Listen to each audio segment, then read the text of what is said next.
de poder tener, bueno, nada más ni nada menos, nos dábamos cuenta hace un ratito de un recorte que nos habían compartido de que, bueno, es la persona que está en el estudio, es fantástico esto. Bueno, voy a ir a saludarla a Mónica Silva, la senadora nacional. Mónica, un gusto saludarte, gracias primero por venir y compartirnos justamente esto. Vos sabés que a mí me gusta mucho leer la historia y recorrer cosas, bueno, y la verdad que es un placer. Y además estamos acompañados por otras personas, pero te saludo y así ya nos metemos en tema. Gracias, Quechu, gracias. La verdad que estamos muy contentos de poder estar organizando una parte de lo que es el 146 aniversario de Choele, con una actividad que se va a desarrollar esta tarde en la Biblioteca Nicolás Avellaneda a las 7 de la tarde, que consiste en una charla, en una especie de clase pública que el profesor Eduardo Lázari va a ofrecer a todas las personas que quieran estar presentes en la biblioteca. Y tenemos la suerte que el profesor ha llegado temprano esta mañana, así que comparte con nosotros esta mesa aquí en FM de la isla, y realmente seguro vamos a aprovechar un poco de su conocimiento.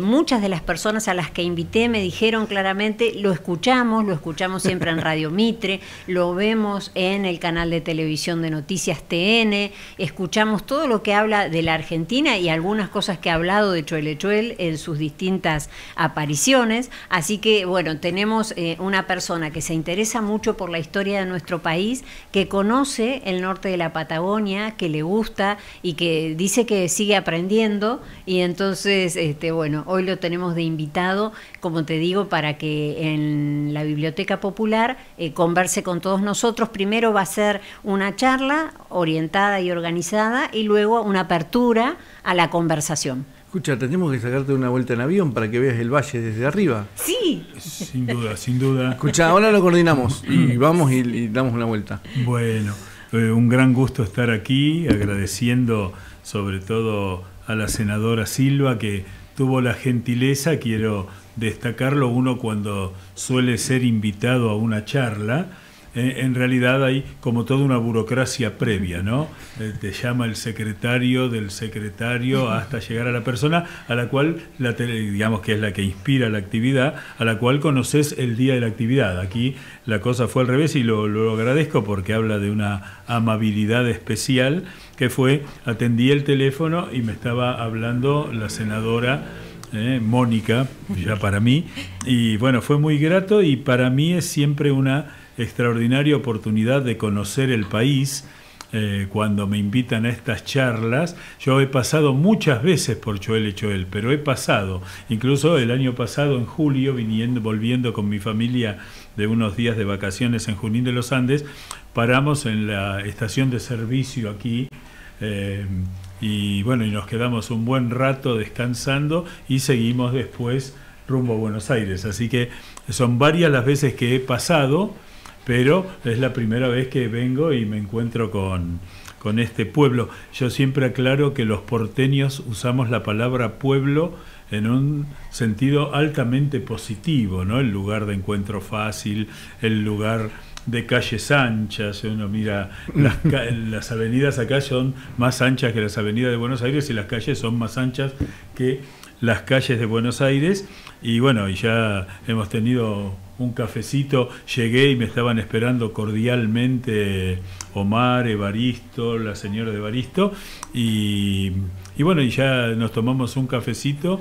Yo siempre recuerdo una frase de mi abuela, una asturiana bastante poco instruida, no había ido a la escuela, que apenas sabía leer y escribir, pero decía siempre una frase: muriendo aprendiendo. Así que en eso estamos.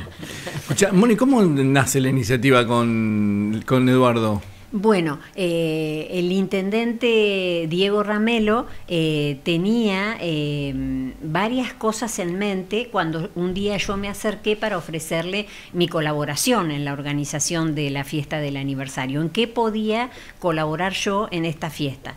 Entonces el intendente Ramelo me dijo que habían estado hablando con Omar Crico de la posibilidad de invitar a Eduardo Lázari, porque habían escuchado una intervención en la radio que les había llamado poderosamente la atención, y era que el profesor contaba que el famoso revuelto Gramajo se había hecho por primera vez, se había inventado acá en Choel Echuel, en una ocasión en que el ejército no tenía carne de vaca, no sabían cómo hacer, entonces inventan el revuelto Gramajo. Y a ellos dos les había gustado la idea, tanto a Omar como a Diego, la idea de decir, ¿por qué no invitamos para el aniversario al profesor Lázari?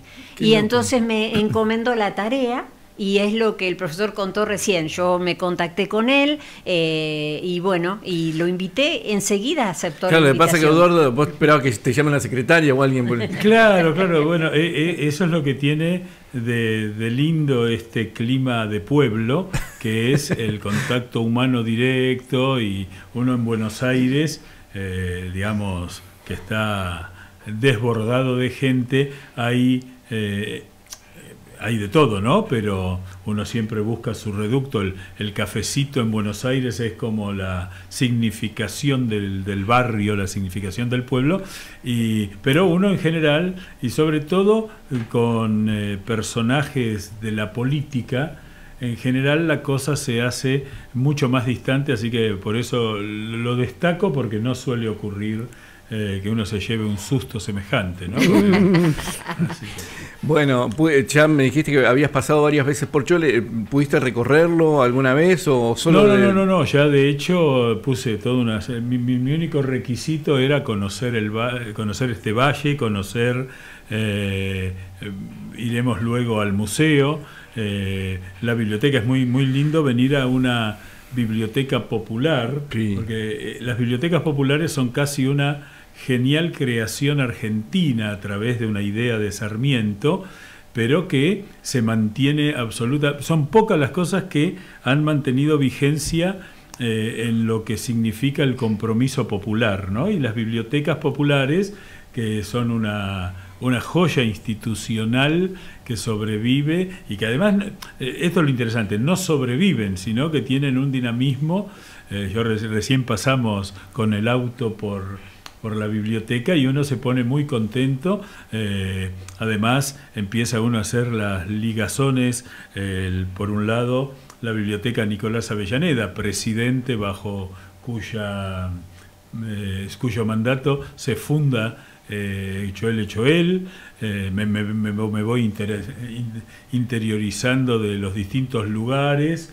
Este edificio es del 1800. Bueno, Mar seguramente va a poder dar explicación. Esta parte se remodeló, obvio, pero la esquina en sí tiene la misma forma de aquella época. Estos edificios que son geniales, porque estos sí que son una curiosidad histórica urbana argentina que no se da en otro lugar del mundo, que es que aún en medio del campo, cuando uno llega al almacén de campo, está puesto en una esquina de Caminos. ¿Viste? Y es un edificio urbano, claro, y es un edificio urbano en medio del campo, y yo supongo que cuando se hizo este edificio no debía haber muchos rascacielos alrededor, ¿no? No, totalmente. Entonces es muy interesante porque la conservación del patrimonio permite esos hitos, ¿no? Los argentinos en eso estamos desarrollando un camino novedoso, que es conservar el patrimonio, aunque sea para discutirlo, ¿no? Charlábamos también del tema del monumento a los expedicionarios del desierto, que más que discutirlo, lo que hay que entenderlo es como un hito de un momento histórico. Ahí va. Es como cuando yo siempre bromeo, porque uno vive en un momento histórico, pero las cosas que incluso las llamamos igual, no lo son. Hoy el contrabando es un tipo que decide no pagar impuestos y traer cosas sin cumplir con la ley. Contrabando en la época del virreinato era una forma de supervivencia que no tiene nada que ver. La palabra es la misma, pero el concepto es diferente.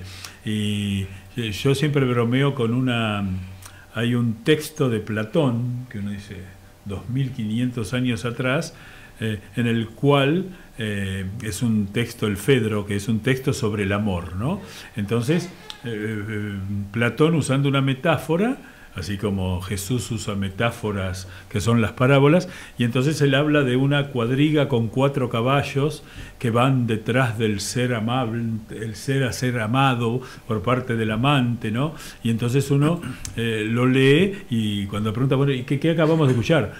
Un hombre apasionado detrás de una mujer. Bueno, no, Platón hablaba de la necesidad de que ese amor se dirigiera a los jóvenes vírgenes. Claro. Lo cual causa bastante escándalo porque hoy sería un fomento de la pederastía. Y estamos hablando de otra cosa. ¿Y por qué hace 2500 años eso que dijo Platón era un avance para la humanidad? Porque era la primera vez que se hablaba del amor sin pensar en la procreación, como un sentimiento superior.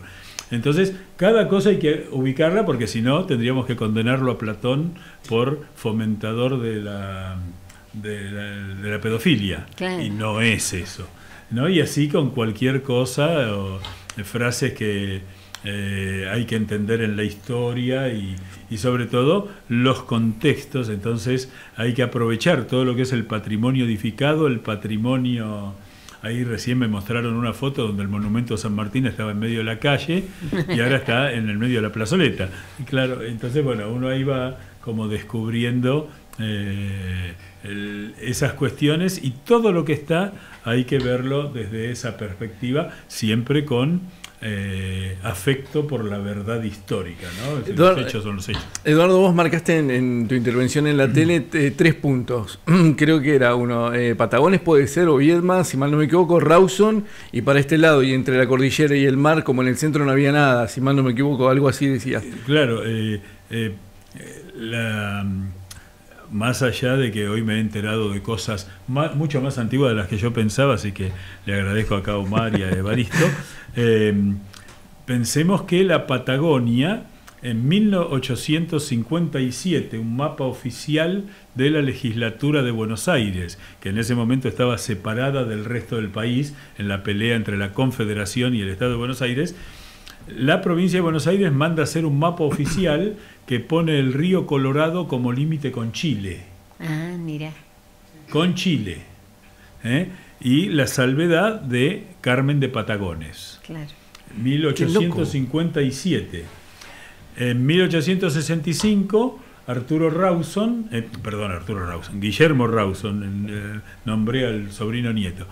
Guillermo Rawson, ministro del Interior, habilita la inmigración de los galeses en la Patagonia, que es el valle inferior del río Chubut, otro lugar con muchísima historia muy poco conocida. Se habla más galés en la Patagonia Argentina que en Gales. Vienen de Gales a estudiar aquí. Bueno, esas maravillas de la Argentina.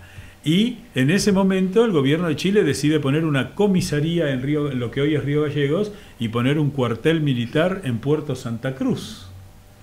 1865. Entonces, en 1879, cuando Chile no podía ocuparse de otro frente porque estaba en guerra con Perú y con Bolivia, la famosa Guerra del Pacífico, el gobierno argentino, en una decisión estratégica brillante, decide ocupar territorialmente la Patagonia, pensando en llegar al Río Negro. La ley dice ocupar hasta el Río Negro.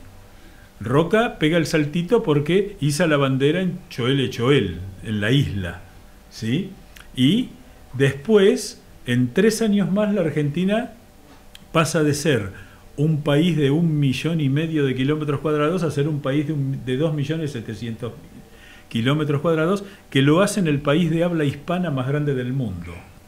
Y algo que es importante, espero que hoy salga una amable polémica al respecto, es que la decisión que está tomada por el Congreso Nacional, y hay una ley que dice cómo hay que hacer la campaña, que es la 4ª campaña del desierto, ¿no? También se habla de una y fueron 4, era ocupar territorialmente la Patagonia para hacer de los indios, dice literalmente, ciudadanos argentinos plenos.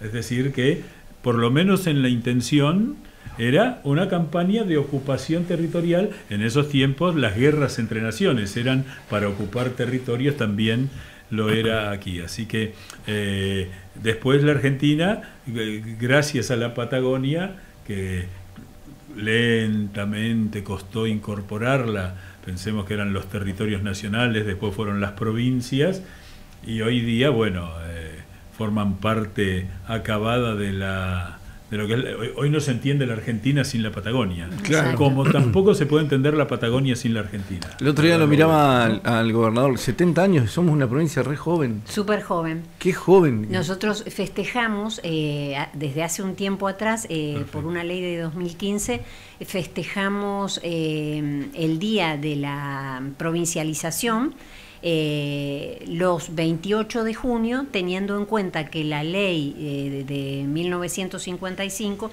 se promulgó el 28 de junio. Entonces, esa ley da inicio al proceso de provincialización, que es un proceso largo, pero que empieza en ese momento y que digamos va llegando a 1962 con la conformación de la legislatura provincial 1960. Entonces, bueno, digamos, festejamos 70 años desde que somos provincia, solo 70. Además, casi tuvieron una guerra civil para ver dónde se instalaba la capital. Sí, eso fue durísimo fue. Todavía existen esos rencores entre Viedma y Roca, es decir, no es que lo hemos superado, históricamente eso se ha hecho carne y hay. Pero Cholechuel llegó a ser capital de la provincia. Sí, claro. De la provincia, sí. Sí, así es. Es un poquitito, ahí está, Omar, ahí, al micrófono. No, dale. Escuchá, que esa parte es la que me gusta, cuando fue capital Choele. No, lo que yo hacía referencia recién es que durante la inundación grande de 1899 hubo necesidad de trasladar la capital porque Viedma quedó destruida. Es decir, en un primer momento mudaron todo a Patagones, pero era una zona extraprovincial, o sea, estaba la gobernación fuera de la provincia. Entonces se trasladó de inmediato a Cholechuel durante la gobernación de Tello, y en ese momento funcionó como una especie de nuevo disparador así para Cholechuel, porque estaba como aletargado. La zona de, digamos, de conflicto había pasado a la zona de Neuquén, porque el planteo ahora era con Chile, y esto había quedado como muy atrás. Entonces, cuando viene Tello, el gobernador, él con su experiencia lo que hace es traer galeses de Chubut al pueblo de Moni, a Beltrán, y bueno, ahí hay como un nuevo renacer del pueblo, que se complementa con la llegada del ferrocarril. Es muy interesante porque yo tengo una frase de cabecera que se aplica en muchos lugares, que es que el pez nunca ve el agua, ¿no? El pez está en la pecera, ve todo, salvo el agua, que es lo que le permite vivir. Y por ejemplo, Río Negro posee lo que yo llamo, esto es una frase mía, pero la manzana de las luces de la Patagonia, que es la manzana de los salesianos, donde está la catedral, la primera escuela, la primera biblioteca, el obispado, y esa manzana que tiene la misma importancia relativa histórica que puede ser la manzana de las luces en Buenos Aires o la manzana jesuítica en Córdoba, ahí también aparece, y así cada lugar que puede ser recuperado, ¿no? Alguna vez con algún amigo nos hicimos por el medio del campo el viejo ramal que unía Lorenzo Winter con Conesa. Sí, el ferrocarril económico que había para el ingenio azucarero. Que es una maravilla. ¿Lo pudiste recorrer todo? Sí, éramos más salvajes que ahora. Ahora no lo haríamos, pero fuimos buscando, estaban marcadas los desvíos, todo. Qué bien. Incluso ese era un ramal que era de la misma trocha que la trochita. Así que en cualquier momento se reconoce, se puede volver a hacer y poner con un trencito turístico que vaya desde el mar hasta ahí. El profesor es un apasionado también del ferrocarril y es una de las, de sus temas preferidos. Hace poco, te cuento, ¿sabes por qué me llama la atención? Porque sale una charla con Rafa Salatino, el hijo de don Salatino Mazzulli, y salimos a hacer el recorrido del tren hasta Río Colorado, por todo el campo, veníamos recorriendo las vías y contándonos toda la historia. Por eso a mí me encanta todo eso también. Sí. Yo llegué a ver vías ahí, cuando estaba el empalme en Winter y estaban las vías después pues se destruyó todo eso. Sí, la Argentina, en eso sí hay que decir que tenemos que reflexionar, porque no, en muchos lugares del mundo se abandonan los ramales ferroviarios que no se usan. Ahora, levantarlos, hacer un esfuerzo para sacarlos, ya es otra cosa. Bueno, pero en un momento en Río Negro, no hace tanto, Moni, acá me vas a ayudar, se reconoció, de hecho se había mostrado en la ruta el cartel del ingenio, digamos, como reconocimiento de patrimonio. Sí, la legislatura incluso lo reconoció. Está en pie varias naves del ingenio. Sí. Además era un ingenio de remolacha. Sí. Claro, de remolacha azucarera. Una originalidad interesante. Sí. Ahora se la está usando como forraje, como alternativa para la cría de ganado. Se están haciendo ensayos acá en la provincia como una nueva alternativa de alimentación de animales. ¿La remolacha? Sí, acá. Y es dulzona, está bien. Sí. Bueno, el conductor del programa y el dueño de este medio tan interesante es piloto. Por eso él, cuando te dice recorrimos, quiere decir que lo recorrió en un avión.